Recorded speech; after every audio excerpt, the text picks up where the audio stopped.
There's a moment, and I've only seen it once in my life, where an entire room full of soldiers goes completely quiet. Not the quiet of discipline, not the quiet of waiting for orders. The quiet of something breaking inside them. I was there when it happened. I saw their faces. I saw the way their hands stopped moving. I saw the way one of them, a 7-foot-tall Vethkai warrior who'd survived 3 interstellar campaigns, looked down at the floor like a child who'd just been told something he couldn't unknow. I think about that moment almost every day now. Let me back up. My name is Corporal Yusuf Demir, and at the time this happened, I was stationed aboard the GCS Vanthorpe, a Galactic Coalition vessel, joint crewed, which is a polite way of saying it was 90% alien and about 12% human, with the remaining 2% being a constant argument about who got to use which bathrooms and whether the oxygen levels in Corridor 7 were refreshing or suffocating, depending on your biology. I was 26. I'd been in the Coalition's Integrated Forces program for 2 years. The IFP was humanity's big diplomatic bet, the idea being that if you put humans and alien soldiers side by side in the same ship, wearing the same uniform, eating in the same mess hall, eventually everybody stops being afraid of everybody else. Theoretically. In practice, what it mostly meant was that I spent a lot of time explaining human things to beings who found us confusing. And I mean deeply confusing. Not in a rude way, mostly. More like the way you'd be confused if someone showed you an animal that shouldn't work, too many legs, wrong kind of teeth, moves in a direction gravity shouldn't allow. That's how they looked at us sometimes. The Vethkai especially. The Vethkai were the oldest military species in the Coalition. They'd been fighting wars, organized, structured, ancient wars, for longer than human civilization had existed. They had protocols for everything, rules of engagement that were literally carved into stone tablets on their homeworld. They had honor codes that hadn't changed in 6,000 years. They were, by every measurable standard, better soldiers than us. Faster, stronger, more disciplined, better equipped. They'd been doing this longer. Their tactics were refined over millennia. Their weapons were precision instruments. Their war doctrine was a living library passed from generation to generation without a single chapter missing. They were, in every way, the gold standard. And they knew it. Not arrogantly, that's the thing people get wrong about the Vethkai. They weren't arrogant. They were just certain. There's a difference. Arrogance is when you think you're better than you are. Certainty is when you're right about what you are and you've simply stopped questioning it. The Vethkai were certain. And then they met us. I need to tell you about Commander Vexal first, because he's important to this story. Vexal was the senior Vethkai officer aboard the Vanthorpe. He was, I want to be careful with this description because English doesn't really have the right words. He was built like something between a wolf and a Roman centurion, covered in dark scaled plates that shifted color slightly depending on his mood. 3 eyes, 2 of which were always on you even when he seemed to be looking elsewhere. He moved the way old trees move in wind, slow, powerful, like the motion was inevitable rather than chosen. He was the most impressive living thing I'd ever seen in a room. And he tolerated humans the way a master swordsmith tolerates an apprentice who keeps picking up hammers wrong, not unkindly, but with a persistent low-grade skepticism that he didn't bother to hide. He'd been in 7 wars. He'd commanded forces on 4 different planets. He had decorations on his chest plate that I'm told represented individual acts of valor so significant they had their own names. He looked at me like I was a mild inconvenience. Which, to be fair, I probably was. The incident started because of a seminar. Every few months, the Coalition ran what they called integration briefings, basically cross-cultural education sessions, where different species would present aspects of their history, warfare tradition, or cultural identity to the rest of the crew. The idea was understanding, empathy, The kind of thing that sounds good in a press release and feels deeply awkward in a conference room. It was Human's turn.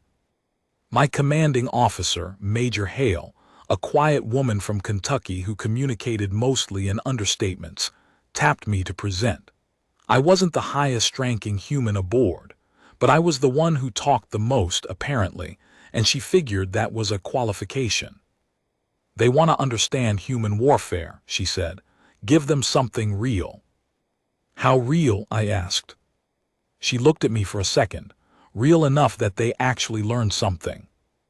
I spent 3 nights preparing.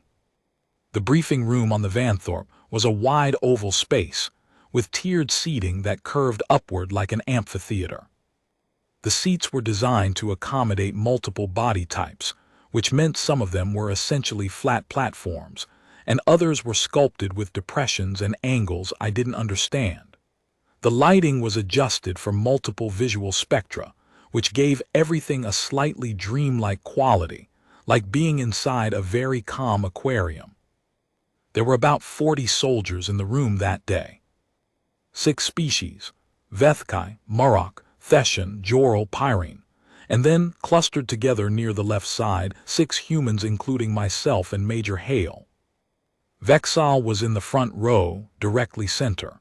He sat the way he always sat, completely still, arms folded, 3 eyes tracking you with the mechanical patience of something that doesn't need to fidget because it was never anxious to begin with. I stood at the front. I had a display panel behind me. I had notes I'd memorized. I had my uniform pressed correctly. I was quietly terrified. Not of them, of the material. Because when Hale said, give them something real, I knew what that meant, and I knew that real wasn't comfortable. I started simply. Humanity has been at war for approximately 6,000 years of recorded history, I said. Give or take. We've never had a period longer than a few generations where the entire species was at peace. A Theshan in the 3rd row, they communicate partly through color changes in their translucent skin, flickered a pale blue. Surprise, I'd learned. Or maybe skepticism. I want to be clear about what that means, I continued. I don't mean skirmishes. I don't mean border disputes that got resolved diplomatically. I mean organized, intentional killing of other humans, on a scale that, at various points in history, wiped out entire populations. I could feel the room settling into a different kind of attention, not polite attention, real attention. The First World War, this was about 100 years before our space age, killed approximately 20 million people. That's military deaths. Civilian deaths bring it close to 40 million. It lasted 4 years. It was started largely over the assassination of a single man and a network of old promises that nobody wanted to honor but nobody was willing to back down from. I paused. We called it the war to end all wars. Another pause. 21 years later, we did it again. The room had already gotten quieter by that point, not silent yet, but quieter. I watched Vexal's 2nd and 3rd eyes track me without moving his head, calculating the way he always looked, measuring. I couldn't tell if he was impressed or appalled.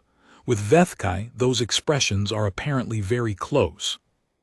I moved through history the way I'd planned, not chronologically, but by dimension. Not when we'd fought, but why. Not the battles, but the reasons underneath the battles. Religion, resources, ideology, revenge, fear, ambition, pride. I talked about the 100 Years' War, France and England, a century of dying over who got to sit in whose chair.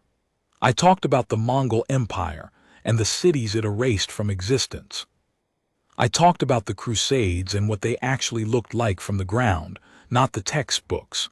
I talked about colonialism and the industrialized violence that came with it, not as a lecture, but as description. What it looked like. What it felt like to the people living through it. I was careful not to editorialize. I just described. And the room kept getting quieter. Here's what I noticed.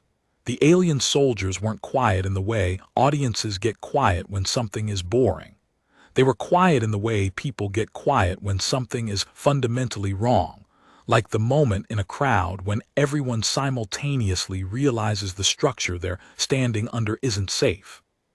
A Murok soldier near the back, tall, four-armed, with a face like carved obsidian, had stopped cleaning the equipment piece he'd been idly working on. His four hands were still. He was just watching me. The Pyrene, who normally communicated in small, rapid gestures between themselves, had stopped. They were a flocking species, and their stillness was almost unnatural, like a pond with no wind. Even Vexel had uncrossed his arms. I noticed that, and something in my chest tightened. I kept going. The Second World War, I said, lasted 6 years. It involved most of the planet. Military deaths, roughly 24 million. Civilian deaths, including deliberate targeting of non-combatant populations, genocide programs, and famine caused by wartime disruption, approximately 49 million. I let that number sit in the air. One country, Germany, under a specific political regime, systematically identified a portion of its own population as subhuman and built industrial facilities specifically designed to kill them efficiently. 6 million people, killed not in the heat of battle, killed because a government decided they didn't deserve to exist. The Thescian in row 3 had gone entirely colorless. That, I'd learned, was the equivalent of going pale. The atomic bomb was dropped on 2 Japanese cities in the final days of that war, Hiroshima first, then Nagasaki. The weapons didn't distinguish between soldiers and civilians. They didn't need to. The entire point was the scale of the destruction. I pulled up the images I'd prepared, not the iconic photographs everyone knows, the quieter ones, the ones that show streets empty in ways streets shouldn't be empty, buildings that are half standing like they can't decide whether to fall, shadows burned into stone walls by the heat of a human weapon. I heard a sound from somewhere in the room. I'm not sure what species it came from. It wasn't words. It was just sound. The kind a person makes when their body reacts before their brain catches up. I want to explain something, I said, and I stepped away from the display panel, because what I needed to say next I didn't want to be standing behind anything when I said it. Every other species in this coalition that I've read about, everyone goes to war for survival or resources. You fight when there's something existential at stake, when there's no other option, when the alternative is extinction or subjugation. Your wars have reasons that, when you examine them, make a certain kind of terrible sense. I looked around the room. We don't always work that way. Some of our worst wars were fought over ideas, over which version of a religion was correct, over what a flag meant, over words in old documents, over which man should sit on a carved stone chair. I paused. We have killed each other in numbers that would constitute species-level catastrophe for most of the races in this room, and we've done it repeatedly, and we've survived it, and rebuilt, and done it again. Vexal made a small movement. He leaned forward just barely, but I saw it.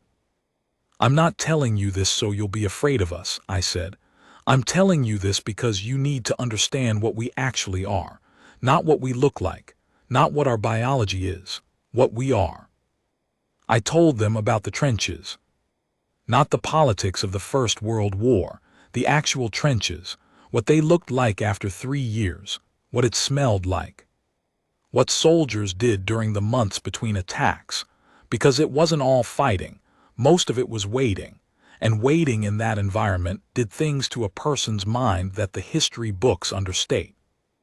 I told them about Christmas, 1914, the unofficial ceasefire, German and British soldiers climbing out of their respective trenches and meeting in the mud between the lines, exchanging food, playing football, in the same ground where they'd been trying to kill each other and would go back to trying to kill each other the following morning. I watched the room during that part. The Joral, a species with bilateral symmetry, and what I can only describe as the expression of someone doing math, looked genuinely bewildered. I'd read in their briefing materials that their wars were always clearly delineated. You fight, or you don't fight. You are at war, or you are at peace. The idea of enemies stopping mid-war to play a game and then going back to killing each other, I could see it didn't compute. Like a logic error in something they'd built their entire worldview on top of. One of the Pyrene made a quiet sound, and another one reached over and touched their arm. The way you'd comfort someone. Vexal was very still. In the second half of the 20th century, I said, humanity entered what we called the Cold War. Two major powers, the United States and the Soviet Union, spent approximately 45 years pointing weapons capable of ending all human life on Earth at each other. Both sides knew that if either one launched, the other would launch in response, and the result would be the extinction of our species. We called this deterrence, the logic being that if the destruction was guaranteed to be mutual, neither side would risk starting it. I looked at the room. We lived inside that logic for 45 years. We built enough weapons to destroy the planet several times over. We came within minutes of actually using them, on at least 3 documented occasions that we know of. One of those times, a single Soviet officer, one man, alone, at a monitoring station, decided that the alarm showing an incoming American strike was a malfunction, and chose not to report it as real. He was wrong to trust his instinct, statistically speaking. He happened to be right. I let that sit. One man, one decision. That's what stood between us and extinction on that particular night. The silence in the room had changed texture. It wasn't the silence of an audience anymore. It was the silence of people sitting alone with something they couldn't put down. There's a thing that happens when you're talking to people who are genuinely listening, and I mean really listening, not waiting for their turn to respond, not evaluating you against their existing framework, but actually taking in what you're saying. There's a moment where you can feel the room change. It's not dramatic, it doesn't sound like anything, but you can feel it. I felt it then. The thing about human wars, I said, and I was talking slowly now because the words felt important and I didn't want to rush them, is that they're never fully what they seem from the outside. On the outside, you see the numbers, the dates, the weapons, the territory gained or lost. You see the history. You see the pattern that looks from above like a species that should have destroyed itself by now. But on the inside, and I was born inside this, I grew up reading about this. I have ancestors who lived and died inside this. On the inside, it's something else. I thought for a moment about how to say the next part. Every soldier who's ever fought in a human war thought they were protecting something. Not always something real. Not always something worth protecting. Sometimes what they thought they were protecting was a lie that someone powerful told them. Sometimes they were wrong. Sometimes they were right. But they all thought they were protecting something. A family, a home, a people, an idea they believed in, the person standing next to them in the mud. I stopped. We don't fight because we're violent, I said. I mean, we are violent. I won't pretend otherwise, but that's not the only reason. We fight because we form attachments so deep that the loss of them becomes unbearable. We fight because we believe in things so completely that dying for them feels like the rational choice. We fight because when something threatens the people we love, the part of our brain that calculates survival probability just shuts off. A human soldier in the worst trench of the worst war in our history wasn't thinking about geopolitics. He was thinking about the guy next to him. That's it. That's the whole thing. Don't let that guy die. I looked at the room. It's not strategic. It's not rational. It doesn't look like what you'd call good warfare doctrine, but it's what we actually are. That was the moment the room went completely silent. And I mean completely. I've been in quiet rooms before. I've been in soundproof spaces and libraries and places designed to eliminate noise. This was different. This was the silence that happens when people stop doing anything, stop fidgeting, stop breathing loud, stop being present in their bodies, because something has moved inside them that they don't have a category for. I looked at Vexal. He was looking at the floor. Not at me, not at the display panel, at the floor. The way a person looks at the floor when they're not seeing the floor at all, when they're seeing something behind their own eyes. I don't know exactly what he was thinking. I can guess, based on what he said later. But in that moment, I just watched the most decorated Vethkai officer I'd ever met look at the floor of a coalition briefing room and be somewhere else entirely. I kept going, because stopping felt like the wrong thing to do. We've been in space for, relative to most of you, a very short time, I said, and I know how we look from the outside. I know the reputation. The humans. The ones who somehow survived their own worst impulses. The ones who showed up at the galactic table with a few hundred years of spaceflight and a species-wide trauma response to conflict. I know some of you were skeptical about the integration program. I know some of you looked at our history and thought, why would you want those creatures on your ship? They fight each other over chairs. I heard something that might have been a quiet sound from somewhere, maybe acknowledgement, maybe discomfort. But here's what I want you to take from this, I said. Everything I've described, every war, every terrible thing we've done to each other, we survived it. Not cleanly, not without cost, not without things that can never be fixed, but we survived it. And more than that, we kept building, after every catastrophe, after every time we pulled civilization down around ourselves, we built it back, sometimes better, sometimes just back, but always back. The Murok have never had a world war, I said. Neither have the Vethkai or the Joral or the Pyrene, and that is an extraordinary thing. That is evidence of civilizations with wisdom and structure that humanity, honestly, is still learning from. But it also means that when you face something that seems impossible, something that should statistically end you, you don't have the same reference points we do. I paused. We've been there, we've been at the edge, multiple times, and every time some impossible, impractical, utterly human thing brought us back. One officer deciding not to report an alarm. Soldiers climbing out of trenches to share food with the enemy. A man on a mountain keeping a fire, going for survivors he doesn't know yet. That's the other side of what we are. It's the same instinct. The same depth of feeling that makes us capable of our worst is the same thing that makes us capable of that.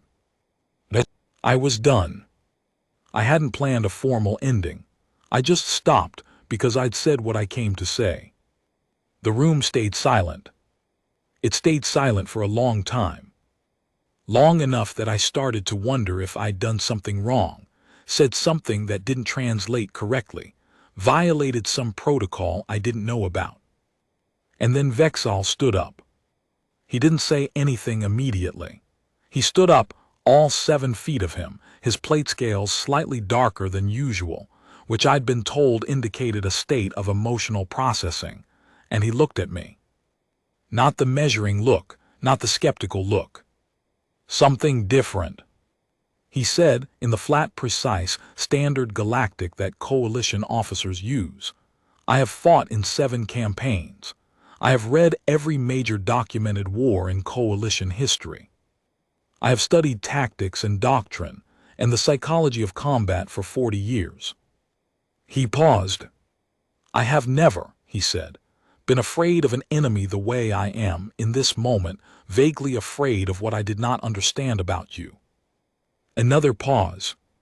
I am also, and here he seemed to search for something, and whatever he found, it clearly cost him something to say it. I am also reconsidering whether what I thought was superiority was actually just inexperience. He sat back down. Nobody said anything. I didn't say anything. I think we all just let it be what it was. After the briefing, there was no formal debrief. People kind of quietly dispersed. I stood at the front of the room for a few minutes, unsure what to do with myself, and then I started gathering my notes. Major Hale came over. She didn't say anything for a moment. She looked at the display panel, which was now dark. "That went differently than I expected," she said. "Yeah," I said. "Good different or bad different?" I thought about it. "I think just real different." She nodded slowly. "Vexal never does that." "Does what?" "Reconsiders out loud," she said. "In front of people. I've served with him for 8 months. I've never seen him revise a position in public." I didn't know what to say to that. She clapped me on the shoulder once light, the way she did things, and walked out. That evening I was in the mess hall, eating alone, which was normal for me after anything emotionally draining. I needed quiet and food in roughly that order. Vexal came and sat across from me. This had never happened before. He sat the way he sat everywhere, perfectly still, composed, radiating that quiet authority that was just part of his biology, probably. And he looked at me for a moment before he spoke. "Corporal Demir." "Commander." He was quiet for another moment. "In Vethkai doctrine," he said, "there is a concept. It doesn't translate well. The closest word in standard is something like recalibration. It refers to the moment when a warrior realizes that the map they've been using does not match the actual terrain, that their assumptions about a situation have been wrong, that they must rebuild their understanding from what is actually present, not what they believed was present." I nodded slowly. "We consider this a critical skill," he said. "The ability to recalibrate without losing your footing, to revise your understanding without letting the revision destroy your capacity to act." "I understand," I said. "I'm not sure you do," he said, not unkindly, just precisely. "I am telling you this because I am experiencing it right now in relation to your species, and I believe you should know that." I set down my fork. "For 2 years," he said, "since the integration program began, I have been observing human soldiers. I have noted your strengths. I have noted your weaknesses. I have built a model of what humans are, militarily speaking." He paused. "My model was wrong, not in its observations, in its interpretation." I watched him. "I saw your volatility and categorized it as instability," he said.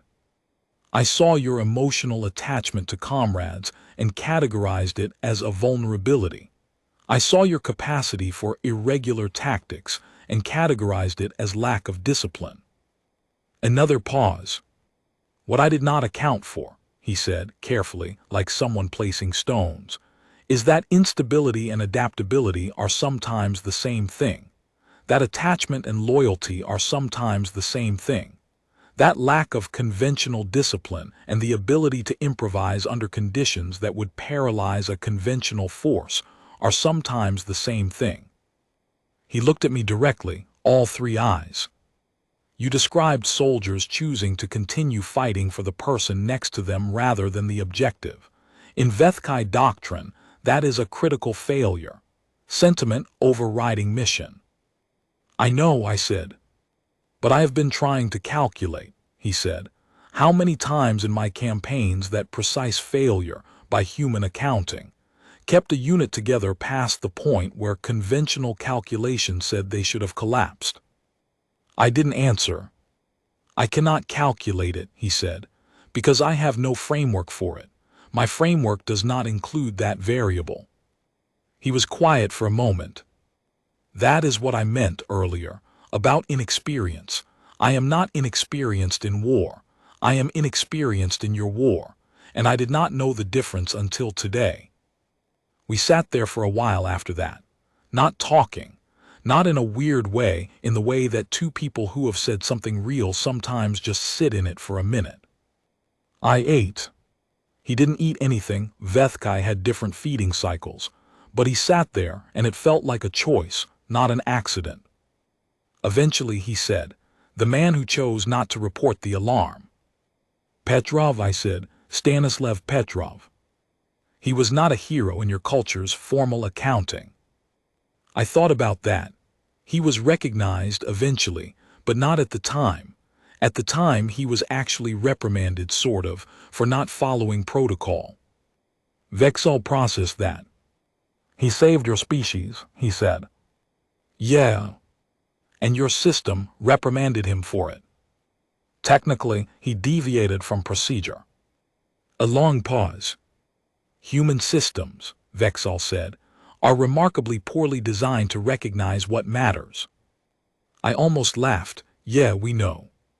We're working on it. And yet you survive anyway. Apparently. He made a sound, low in his chest. It took me a moment to realize it was the Vethkai equivalent of a quiet laugh, not amused exactly, but something close. The sound of something being absurd in a way that you can't help but respect. Corporal Demir, he said. Yeah. What you presented today, the accuracy of it, the willingness to present it without softening, that was not a simple thing to do. I shrugged. Hale told me to make it real. Most soldiers, asked to represent their species' history, would have led with victories.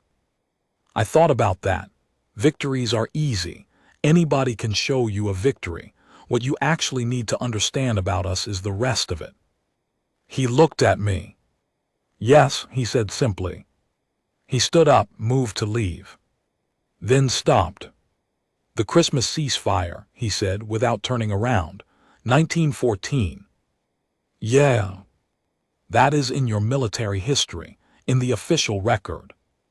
It is.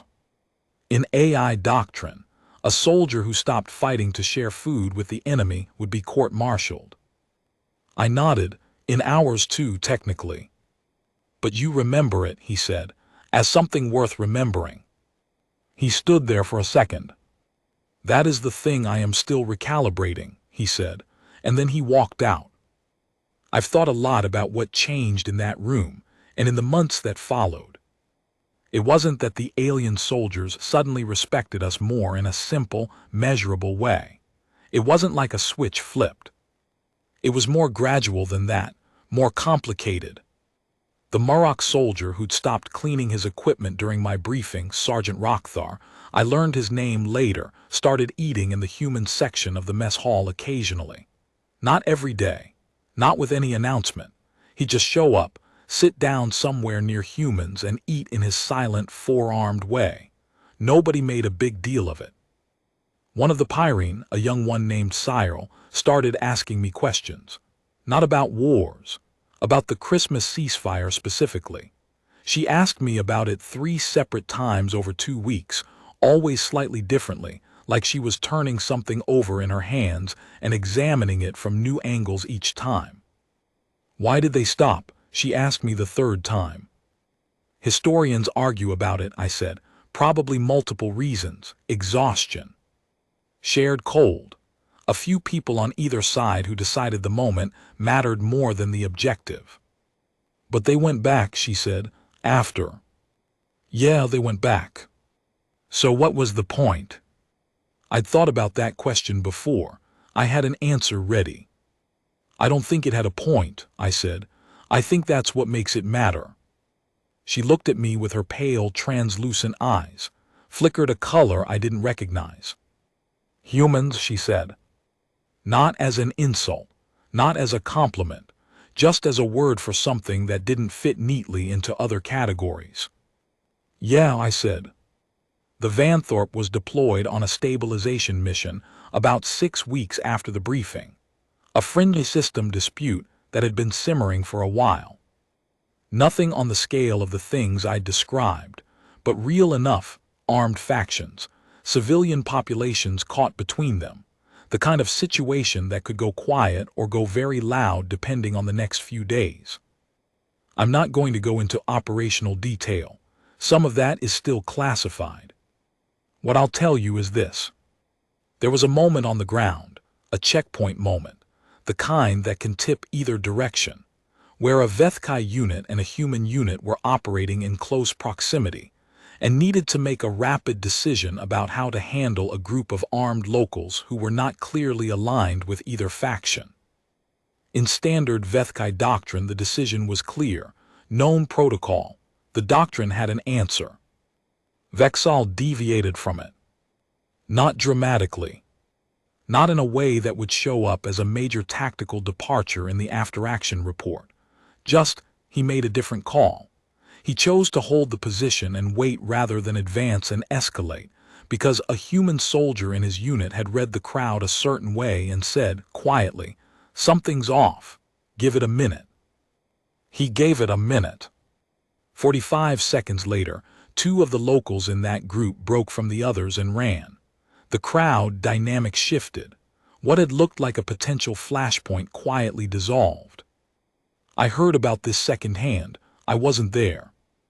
But Major Hale was, and she told me about it later.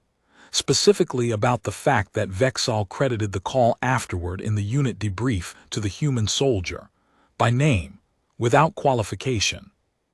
"That's not standard Vethkai either," she said. "Public credit to a junior from another species." "He's recalibrating," I said. "Apparently," she said.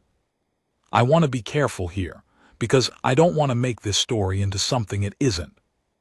This isn't a story about humans being better than other species. It isn't. The Vethkai are extraordinary soldiers. The Murok have a situational awareness that borders on supernatural. The Joral have a capacity for coordinated large-scale action that humans simply haven't developed. The Pyrene understand group dynamics in combat in ways that I still don't fully grasp. Every species on that ship had things they did better than us. This is a story about a different thing. About what happens when you tell the truth about what you are, the whole truth, not the flattering version, and what that costs you, and what you sometimes get back. I stood in that room and told 40 alien soldiers the worst things my species has done to itself. I didn't defend it. I didn't explain it away. I just laid it out, as clearly and as honestly as I could, because Hale had told me to make it real, and because I decided that if we were going to work alongside these people, they needed to actually know us. Not the highlights, not the victories, not the inspiring bits. The actual us. And what happened, what I didn't plan and couldn't have predicted, was that the truth made us more real to them than the version we could have sold them. Because a polished version is a product, a true version is a person. And you can fight alongside a person in ways you can't fight alongside a product. 3 months later, I was in a corridor on the Vanthorpe when Rockthar, the Murok sergeant, fell into step beside me. This was unusual. He was a lot of steps to fall into step with. He had 4 of them and they were very large. We walked in silence for a while. That was also unusual, but in a comfortable way. Eventually he said, in his low measured standard, "In Murok history we had a period, 3,000 years ago, internal conflict, not between species within our species, 2 political traditions that had coexisted for centuries and then suddenly could not." I looked up at him. "It lasted 80 years, he said. "It did not end well." "I'm sorry," I said. He looked at me with the flat, dark eyes that I'd learned could hold more expression than they seemed to. "We don't discuss it readily. There is a word, not shame, not quite, closer to the understanding that you are capable of something you believed yourself incapable of." I understood that. "We rebuilt," he said. "It took a long time. The political traditions are still different. They exist in something that resembles tension, probably always will." He was quiet for a moment. "I listened to your briefing," he said. "I had heard some of it before. Human history is in the Coalition archives, but I had read it the way I read ancient things, distant, fixed." "And then you heard it from someone standing in the room," I said. "Yes," he paused. "It did not make me afraid of you, I want you to know that." "What did it do?" He thought for a moment. "It made me remember that we are not as different as distance makes things seem." He turned down another corridor and was gone. I stood there for a second. Then I kept walking. I've been out of the integration program for 2 years now. Different posting. I'm back on Earth most of the time, which has its own complicated feelings attached to it. Home is strange when you've spent years not in it. But I think about the Vanthorpe a lot. I think about that briefing room. I think about the way 40 soldiers from 6 species went quiet when I told them what we'd actually done. Not the victories, the failures. The extraordinary, impossible, persistent failures of a species that should have destroyed itself, and somehow kept deciding not to. I think about Vexal looking at the floor. I think about Rockthar saying, "We are not as different as distance makes things seem." I think about Cyril asking why the soldiers went back after the ceasefire, and me saying maybe that's what makes it matter. And I think about what it means to tell the truth about what you are. Most species, most people lead with what they're proud of. That makes sense. Of course it does. You show your best side. You put your victories forward. You present the version of yourself that's easiest to accept. But there's something that happens when you lead with the hard thing. When you say, "Here, this is also us. This is the part that doesn't look good. This is the part I can't defend entirely. This is the part I'm still reckoning with." Something trusts you more when you do that. I don't know why exactly. It might be because lies, even flattering ones, have a texture that living things can sense. Or it might be that the willingness to acknowledge your failures is itself evidence of the kind of self-awareness that makes you possible to work alongside. Or maybe it's simpler than that. Maybe it's just that truth sounds different from performance. And living things, all living things, whatever their biology, whatever their homeworld, can hear the difference. There's one more thing. About a year after I left the Vanthorpe, I got a message through the Coalition's officer communication system. It was from Vexal, short. He's not a verbose communicator. It said, "I have read your species' history several more times since the briefing. I have been trying to understand the Christmas ceasefire. I think I have reached a conclusion. It was not strategically significant. It changed nothing. Both sides returned to killing each other within days. And yet it is one of the most documented moments in that war. Humans have returned to it for over 100 years. They name it, they commemorate it, they write about it. I believe I understand why now. It is not remembered because of what it accomplished. It is remembered because it was true. In the middle of something designed to make truth impossible, 2 groups of humans stopped and were true to something older than the war. I do not have a word for this in Vethkai. Perhaps that is the point. Vexal Commander GCS Vanthorpe. I read that message 3 times. Then I saved it in the folder where I keep things I want to come back to. I've come back to it a lot. We are a strange species.